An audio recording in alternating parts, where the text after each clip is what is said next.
ठाकुर जी के प्राकट्य का समय आया।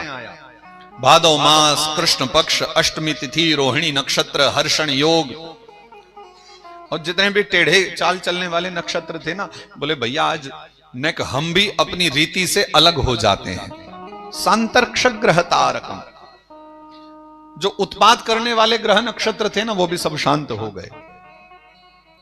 ठाकुर जी पधार रहे हैं, कौन कौन भला शांत ना हो। प्रभु श्री रामचंद्र जी पधारे, राम जी का प्रागट्य हुआ, तब भी ये लीला देखने को मिली कि जो संसार है, जो नियमों में बंधा हुआ है, वो थोड़े से अपने नियमों से विलग हो गया।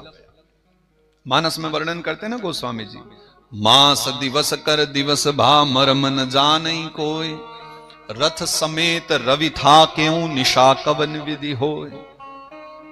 मास दिवस कर दिवस भा, यानी दिन पर दिन बीतते चले गए और सूर्य देवता अपना रथ रोक करके खड़े हो गए एक जगह राम जी का दर्शनों के लिए।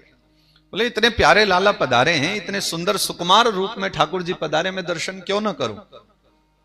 सूर्य आगे नहीं बढ़े तो रात्रि भी नहीं हुई, महीना भर बीत गया। एक महीना बाद जब बड़ी प्रार्थना करने के बाद सूर्य देवता आगे बढ़े, तब चंद्र देवता ने आकर के भगवान से शिकायत करी, बोले प्रभु बताओ ये कैसी लीला है, आप मानव रूप धारण करके आए और सूर्य देवता आगे नहीं बढ़े, अब आप एक महीना के हो गए हो, मुझे तो जब दर्शन हो रहे हैं आपके, मैं आपके बाल रूप के दर्शन करना चाहता था पर सूर्य देवता के कारण हो नहीं पाए। ठाकुर जी ने कही आज सूर्य देवता का समय था, अगली बार तुम्हारा समय होगा तो तुम ठहर जाना। एक समय ऐसा भी तो आएगा जब मैं रात्रि में जन्म लूंगा। इसलिए कृष्ण कन्हैया पधारे तो मध्य रात्रि में प्रागट्य हुआ, और फिर उनके स्वरूप का दर्शन करके चंद्र मोहित हो गए तो चंद्रमा ठहर गए हैं।